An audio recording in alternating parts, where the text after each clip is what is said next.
Am I the asshole for accidentally sleeping on the couch with my husband? Part 2. I told my husband that I was really sorry for how my parents treated him. He told me he genuinely didn't care, and that he's sorry that he's causing so much trouble. Yeah, no, I made sure he realized that this situation is not his fault. We had a heart to heart talk, and eventually decided that we'd talk to my parents together when my dad finally came home.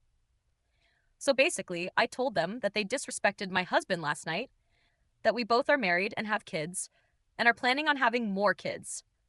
We were going to sleep in the same room in the same bed, just like other married couples. And if they had a problem with that, then they needed to figure it out.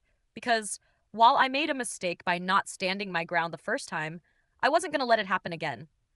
I told them I was 100% willing to go no contact again, and that I wasn't afraid to do so. My dad immediately started yelling at my husband. He called my husband weak, pathetic, and said he wasn't good enough for me. He also said that my husband ruined me and my future and that I'm now dirty and sinful and all that. I shut that down right away. I told my dad that he was weak and pathetic, not my husband who has been there for me and done things for me that my dad would never in his life do for anyone. That's when my mom finally decides to jump in. She told my dad to stop acting creepily obsessive over me, that I'm not his doll and I'm not his property.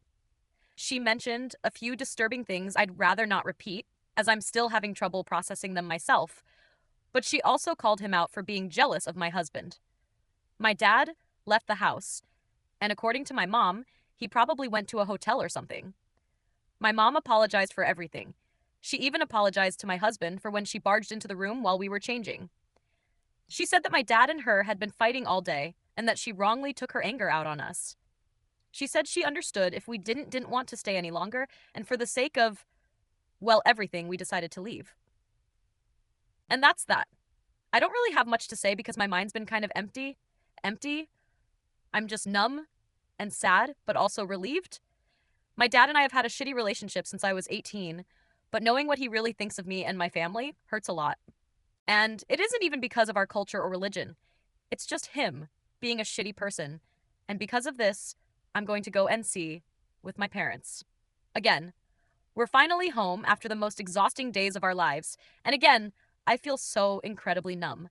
My husband keeps checking up on me in fear that I'm going to have a breakdown, but I just don't feel anything. My mother in law and father in law are coming over to babysit the kids while we go out for dinner since restrictions have been lifted. So I guess I'm happy for that. I don't know. But this state of numbness happens to me sometimes, and it usually passes in a day or two. So I'll be fine.